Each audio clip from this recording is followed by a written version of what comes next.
मुझे तो ये सारा मामला मशकूक सा लगता है। सीसीडी का खौफ इतना ज़्यादा फैल चुका हुआ है और जिस स्पीड के साथ सीसीडी ने मुबैना पुलिस मुकाबले की हैं, तो अब जिस शख्स को भी ये गिरफ्तार करते हैं, इस चीज़ के खदशात लाहक हो जाते हैं कि डेफिनेटली सीसीडी किसी मुबैना पुलिस मुकाबले में इसे पार कर देगी। नुमान कैसर के बुरसा की तरफ से फिर लाहौर हाई कोर्ट में एक रिट दायर की जाती है और उसमें ये खदशा ज़ाहिर किया गया कि उसे मुबैना पुलिस मुकाबले में पार कर दिया जाएगा। डकैती का इल्ज़ाम लगाया उस पर, वो मुझे इस हवाले से मशकूक लगता है कि नुमान कैसर ख़ुद एक हैसियत वाला शख्स है। डकैती का इल्ज़ाम लगाया उस पर, वो मुझे इस हवाले से मशकूक लगता है कि नुमान कैसर ख़ुद एक हैसियत वाला शख्स है। उस मुकदमा में गिरफ़्तार होता है और 8 माह ये जेल में रहा। उसके बाद इसकी ज़मानत हो जाती है। ज़मानत होने के ठीक 2 दिन बाद इसको दोबारा एक मुकदमा में गिरफ़्तार कर लिया जाता है जो थाना काना में दर्ज था। फिर ये 31 जनवरी को अपने वो जो कत्ल का मुकदमा था उसके ट्रायल के सिलसिला में ज़िला कचहरी पेश होता है और वहाँ से वापस जाते हुए इसे रास्ते में सीसीडी की टीम उठा लेती है। अस्सलामुअलैकुम, डिजिटल बॉक्स के साथ मैं हूं मोहम्मद उस्मान।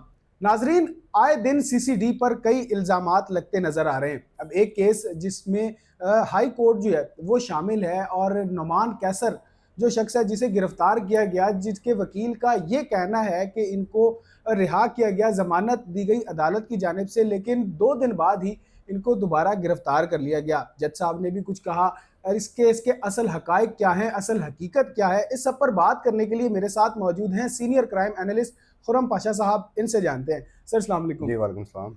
पाशा साहब, ये बताएं कि इस केस में कितनी शफाफियत है, सीसीडी ने कितनी शफाफियत दिखाई है इस केस को हल करने में, और ये जो मुलजिम है कैद नुमान कैसर, इसका क्या किरदार है इसमें?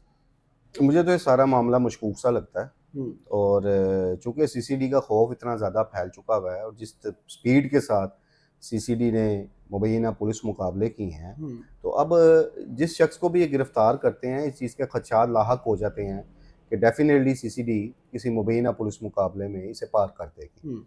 अब जहाँ तक रहा इस शहरी का तल्लक नुमान कैसर का, इसे चूँकि अब सीसीडी का ये कहना है कि जी थाना कोतवाली में जो एक मुकदमा दर्ज था डकैती का, उसमें शिनाख्त परेड में बंद किया गया।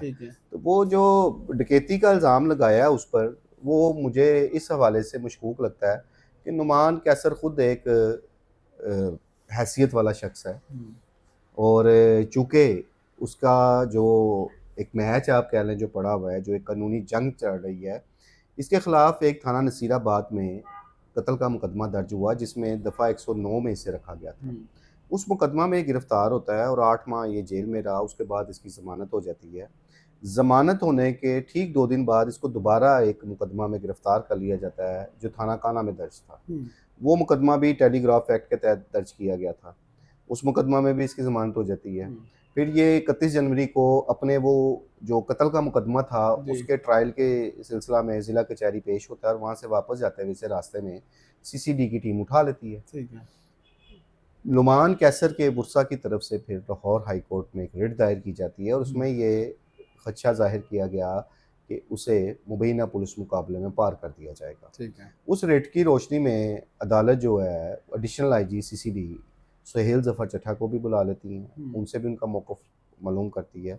अब वहाँ पे भी सीसीडी के मौक़िफ़ में थोड़े से तज़ादात थे। पहले ये कहा जाता है कि हमें मतलूब नहीं है, फिर ये कहा जाता है कि सीसीडी कोतवाली में दर्ज एक डकैती के मुकदमा में उसे शिनाख्त परेड में बंद करवाया गया और इसके अलावा ये किसी मुकदमा में मतलूब नहीं है। ठीक है। अब ये मशकूक इसलिए है कि जो नुमान कैसर के मुकदमा कत्ल के मुद्दई हैं, ये रिश्तेदारी थी इनकी आपस में, वो एक अलहदा दास्तान है। वो बड़े बाअसल लोग हैं, उनका सियासी असर व रसूख भी खासा है और ख़ुसूसन हुकूमती अवानों में उनका अच्छा असर व रसूख है। तो ये नज़र आ रहा है कि शायद कोई ऊपर से ऐसा हुक्म आ चुका हुआ है नुमान कैसर की तरह के लिए कि सीसीडी क्या तो उसका नुकसान हो सकता है और इन्हीं खदशात की बिना पे उन्होंने लाहौर हाई कोर्ट से रुजू किया था। फिर लाहौर हाई कोर्ट ने उस मुकदमा मदई को भी तलब किया जिसका डकैती का मुकदमा दर्ज कराया हुआ था, तो उसे भी पूछा जाता है। वो कहता है जी मैंने शनाख्त कर ली है। तो अब 25 फरवरी मुकर्रर की गई है जिसमें सीसीडी से सारा दोबारा रिकॉर्ड तलब किया गया। अब देखें 25 फरवरी को लाहौर हाई कोर्ट क्या फ़ैसला देती है इसमें कि आया वो सीसीडी के मौक़िफ़ को मानती है या नुमान कैसर के वकीलों के वकला के मौक़िफ़ को मानती है। क्या सीसीडी इस बात को साबित कर सकती है कि उन्होंने इसको बिल्कुल जायज़ गिरफ्तार किया हुआ है, और क्या नुमान कैसर के वकला बात साबित कर सकेंगे कि नुमान कैसर को किसी साजिश के तहत एक झूठा मुकदमा में गिरफ्तार किया गया। अब अल्टीमेटली फैसला 25 फरवरी को होगा, उसमें देखेंगे। लेकिन फ़िलहाल जो चीज़ अब नज़र आ रही है, जो उसके लवाहिकीन को खदशा था कि इसे मुबैना पुलिस मुकाबले में पार कर दिया जाएगा, वो अभी फ़िलहाल ऐसी सूरत हाल नज़र नहीं आ रही।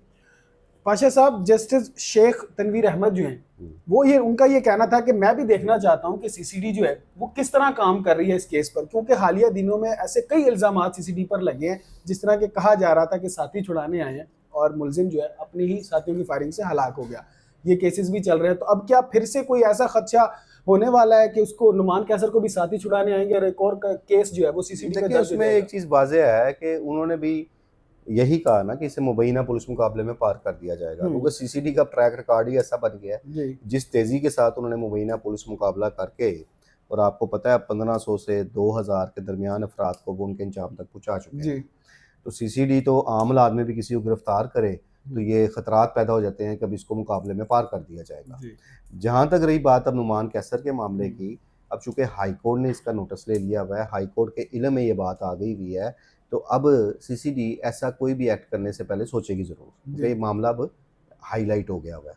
लेकिन इस सारे मामले में मशकूक मुझे इसलिए नज़र आ रहा है कि जहाँ तक मालूमात नुमान कैसर के हवाले से जो मिली हैं कि वो भी एक हैसियत वाला शख्स है, कारोबारी आदमी है, उसके पास भी पैसे की रेल पेल है, तो फिर एक ऐसा शख्स डकैती क्यों करेगा? बिल्कुल, ये डकैती वाला मामला मशकूक है। और अमूमी तौर पे ऐसे माजी में कई मुकदमात देखने में आए कि अगर पुलिस ने किसी को थोड़ा सा शिकंजा डालना हो तो उसके पास एक अख्तियार होता है, उनके पास मुकदमात की भरमार होती है, वो डकैती के मुकदमा में शनाख्त परेड पर बंद करवा देते हैं। ये भी किसी शख्स को अजियत देने का एक तरीका होता है, और ऐसी प्रैक्टिस हमेशा से महकमा पुलिस में होती आ रही है। तो वो प्रैक्टिस सीसीडी अब कर रही है, तो कोई ये नई रवायत नहीं है, ये पहले भी होती थी।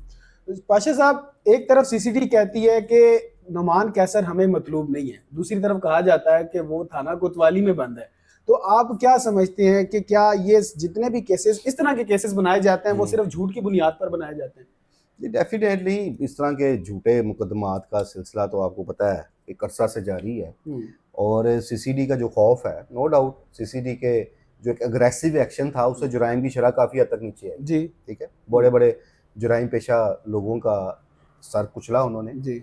लेकिन पुलिस हमेशा मशकूक इसलिए हो जाती है कि कई मुकदमात ऐसे होते हैं या उनके मुलजमान ऐसे होते हैं कि वो इतना संगीन नहीं होते, लेकिन उनको किसी ना किसी बुनियाद पर, आप इसे सियासी रसूख कह लें, ठीक है, आप इसे पैसे की चमक कह लें, आप इसे ज़ाती दावत भी कह लें, ठीक है, तो लोगों को माजी में भी मुबैना पुलिस मुकाबलों में मारा गया। अब सीसीडी के हालिया कई ऐसे पुलिस मुकाबले हुए हैं कि जिन्हें आप शक की नज़र से देख सकते हैं। एक तो वो घिसा पिटा सा जो एक इनका चलता है रवायती सा एक स्क्रिप्ट के साथ ही छुड़ाने आए, तो वो मामला वैसे ही मशकूक हो जाता है। लेकिन चूंकि अब जब दूसरे एंगल से देखते हैं तो कई ऐसे जराइम पेशा अपने अंजाम को पहुंचे कि जो दहशत और खौफ की अलामत भी थे, ऐसे कई डाकू थे जो दौरान डकैती रेप भी करते थे, ऐसे कई लोग थे जिनसी दरिंदे थे जो अपने अंजाम को पहुंचे। तो उस इन तमाम इकदाम की वजह से या उन लोगों के अंजाम को पहुंचने की वजह से क्राइम की शरह नीचे ज़रूर आई। ये एक पॉजिटिव एक्ट रहा क्राइम की शरह के हवाले से। लेकिन जब आप किसी को नाजायज़ तौर पे और वो डिज़र्व नहीं करता या वो किसी संगीन जराइम में मुलव्वस नहीं है, उसे भी मुबैना पुलिस मुकाबले में मारेंगे तो फिर उंगलियां तो उठेंगी जी। और अभी चूँकि दौर है ऐसा, अभी सीसीडी का एक बोलबाला चल रहा है, सीसीडी का खौफ चल रहा है, कोई बात नहीं करता। उन्हें पता है कि सीसीडी के ख़िलाफ़ बोलेंगे या सीसीडी के ख़िलाफ़ आवाज़ बुलंद करेंगे तो साथी छुड़ाने आ सकते हैं ना जी। बिल्कुल, तो ठीक है, अभी उनका चल रहा है सीसीडी का, तो फिर चलने दें। पाशा साहब, बेहद शुक्रिया आपके वक्त का। जी नाजरीन, तो आपने पाशा साहब को सुना कि आखिर ये किस्सा जो है वो था क्या। हाई कोर्ट जो है वो इस केस का नोटिस ले चुकी है और अब इंतजार है तो 25 फरवरी का कि आखिर 25 फरवरी को क्या होगा। अब ये तो 25 फरवरी आने के बाद ही पता चलेगा कि आखिर जज साहब ने क्या फैसला सुनाया। नाजरीन, जैसे ही इसकी नई अपडेट आती है, केस का नया फैसला आता है, हम आप तक जरूर पहुंचाएंगे। इस बारे में आपकी क्या राय है हमें कमेंट सेक्शन में जरूर आगाह करें। अपना बेहद ख्याल रखें, अपने मेजबान को इजाजत दीजिए। अल्लाह आपका हामी व नासिर हो।